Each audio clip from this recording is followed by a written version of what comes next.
अध्याय 2 सांख्य योग। सुबह की ये घड़ी जब आकाश हल्का हल्का उजाला ओढ़ रहा है, पक्षियों की पहली आवाजें हवा में घुल रही हैं। यही समय है जब आत्मा सबसे अधिक ग्रहणशील होती है। रात के अंधकार के बाद सुबह की रोशनी जैसी अध्याय 2 भी वैसा ही है। अध्याय 1 में अर्जुन के भीतर अंधकार था, भ्रम, मोह, करुणा और अशक्ति। लेकिन अध्याय 2 में कृष्ण अपने प्रथम शब्द बोलते हैं। यह अध्याय उठते हुए सूर्य जैसा है, जहां अंधकार समाप्त होता है और प्रकाश आरंभ, जहां मन का भ्रम समाप्त होता है और ज्ञान का आरंभ। आज हम उसी सूर्य की किरणों से अपने हृदय को आलोकित करेंगे। ये अध्याय गीता का हृदय है। इसी में कृष्ण पहली बार अर्जुन के सामने सत्य प्रकट करते हैं, और यही सत्य प्रत्येक मनुष्य के लिए आत्मिक परिवर्तन का बीज है। संबद्ध चरण, दर्शक की मनःस्थिति से जुड़ना।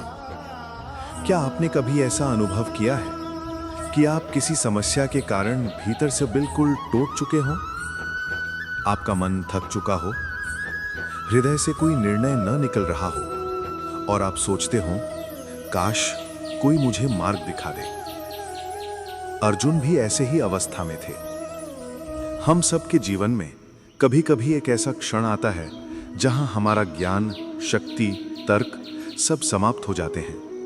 कई बार हम कहते हैं, मुझे समझ नहीं आता मैं क्या करूं, और तभी जीवन हमें एक गुरु भेजता है। अर्जुन के लिए वो गुरु कृष्ण थे। आपके लिए वही गुरु कभी किसी वाणी के रूप में, कभी किसी व्यक्ति के रूप में, कभी किसी अनुभव के रूप में आपके सामने प्रकट होता है। परंतु गुरु तभी बोलता है जब शिष्य तैयार हो। अर्जुन तैयार थे क्योंकि वे टूट चुके थे। मुख्य श्लोक, कृष्ण की पहली आवाज। कुतस्त्वाकश्मलमिदं विषमे समुपस्थितम अनार्यजुष्टम अस्वर्ग्यम अकीर्तिकहम अर्जुन। अर्जुन, ये कैसा मोह तुम्हें घेर रहा है? ये न आर्य पुरुष के योग्य है, न स्वर्ग दिलाने वाला, न ही कीर्ति देने वाला। कृष्ण यहाँ अर्जुन को झकझोरते हैं, जैसे एक पिता अपने पुत्र को संभालने के लिए दृढ़ स्वर अपनाता है। क्लाबे मास मगमः पार्थ नैतत्त्वयुपपद्यते क्षुद्रम हृदय दौर्बल्यम त्यक्तोत्तिष्ठ परंतप। हे अर्जुन, कमजोरी तुम्हें शोभा नहीं देती। उठो, इस हृदय की दुर्बलता को त्यागो। ये श्लोक हर उस मनुष्य के लिए है जो अपने भीतर हार अनुभव करता है। दूसरा, आत्मा का शाश्वत ज्ञान। श्लोक 11।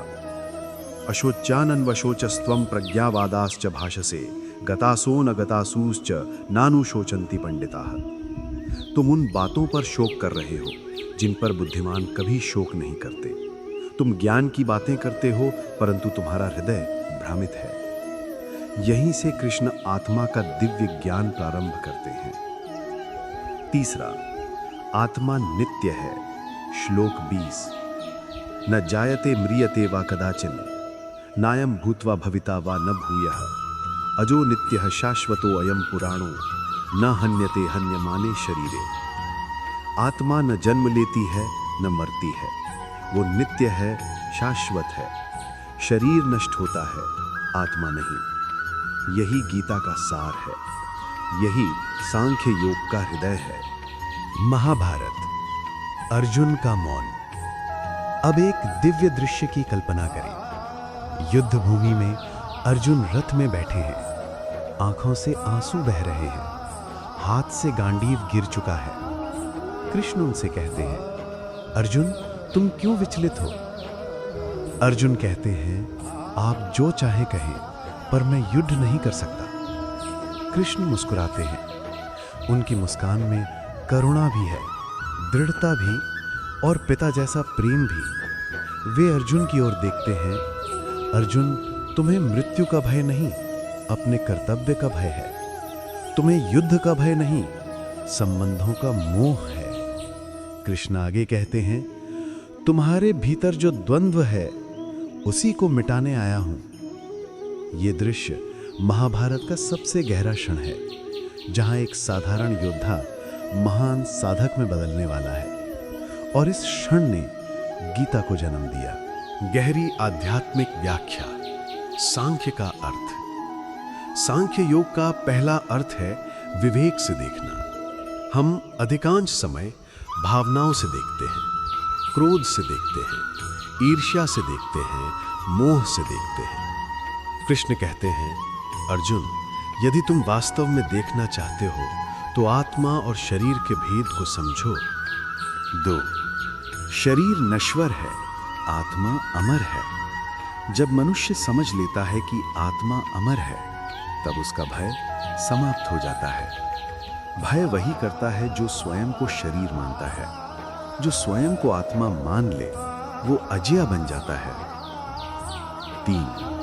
मृत्यु बराबर परिवर्तन। कृष्ण कहते हैं, जैसे मनुष्य पुराने वस्त्र त्यागता है, वैसे आत्मा पुरानी शरीर त्यागती है। मृत्यु विनाश नहीं, स्थान परिवर्तन है। 4. आत्मा का ज्ञान व्यक्ति को स्थिर कर देता है। जिसके भीतर यह ज्ञान बैठ जाए, उसे दुख डिगा नहीं सकता, उसे सुख भटका नहीं सकता, उसे मोह बांध नहीं सकता। ऐसा व्यक्ति स्थित प्रज्ञ कहलाता है।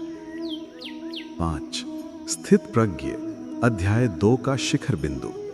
स्थित प्रज्ञ वो है जो न अति प्रसन्न होता है, न अति दुखी। वो कर्म करता है पर फल के अनुसार हिलता नहीं।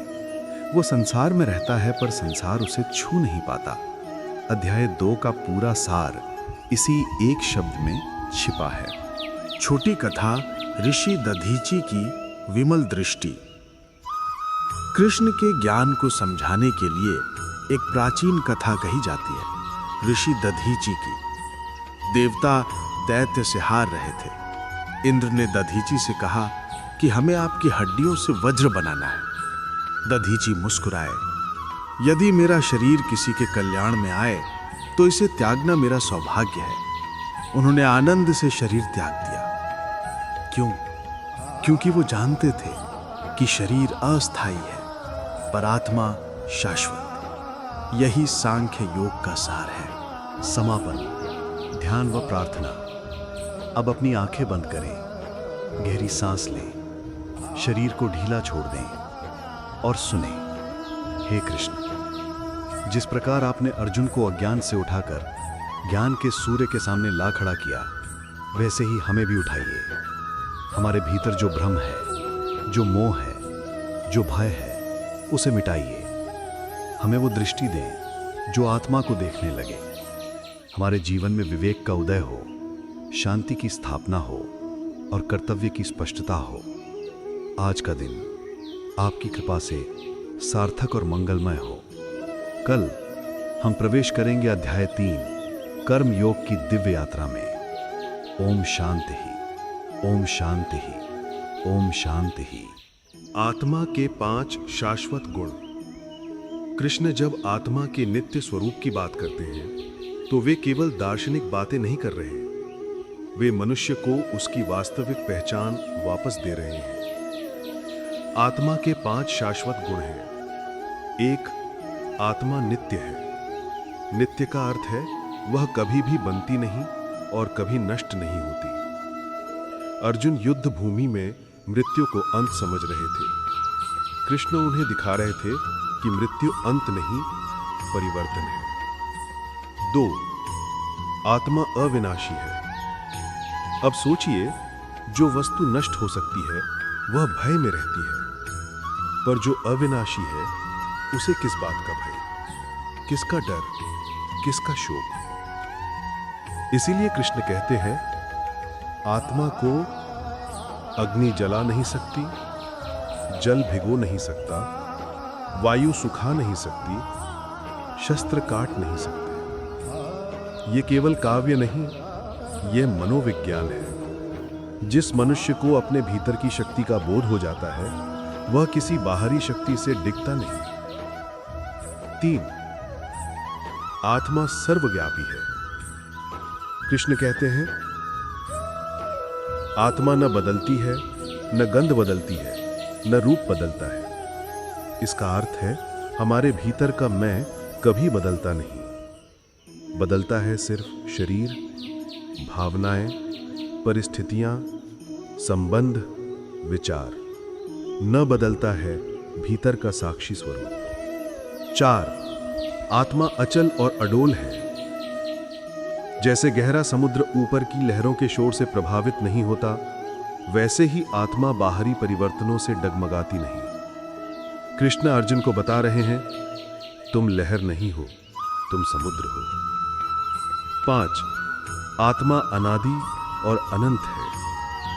यदि किसी वस्तु का कोई प्रारंभ न हो और कोई अंत न हो, तो उसका डर भी नहीं होता।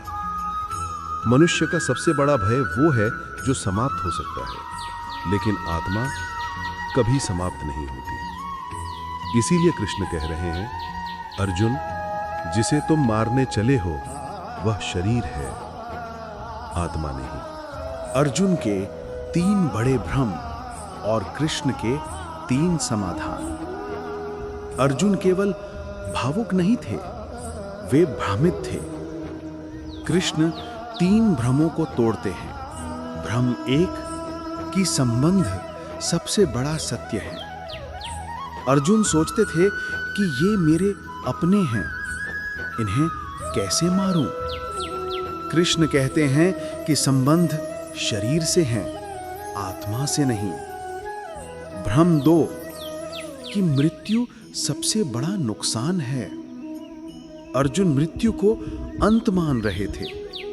कृष्ण कहते हैं कि मृत्यु अंत नहीं, वस्त्र परिवर्तन है। भ्रम 3 कि कर्तव्य भावना से छोटा है। अर्जुन के हृदय में करुणा थी, लेकिन वो करुणा कर्तव्य को दबा रही थी। कृष्ण कहते हैं कि सच्ची करुणा वही है जो धर्म के अनुरूप हो। अब 3 समाधान। पहला, आत्मा का ज्ञान।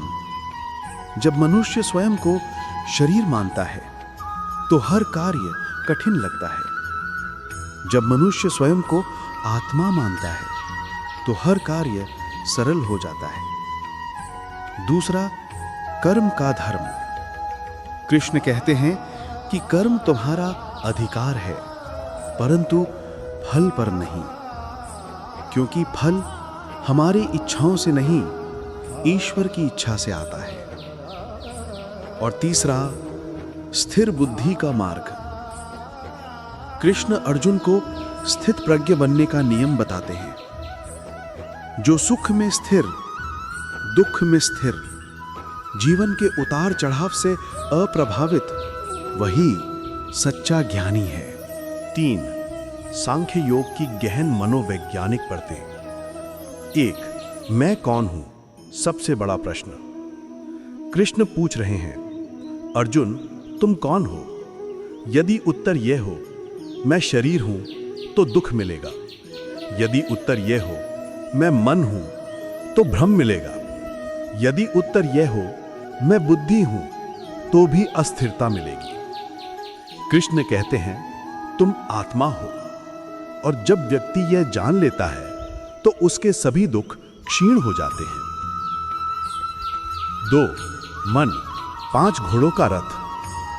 गीता कहती है, मन बराबर रथ, इंद्रियां बराबर घोड़े, कर्म बराबर मार्ग, बुद्धि बराबर सारथी, आत्मा बराबर स्वामी। यदि सारथी कमजोर हो तो रथ टूट जाता है।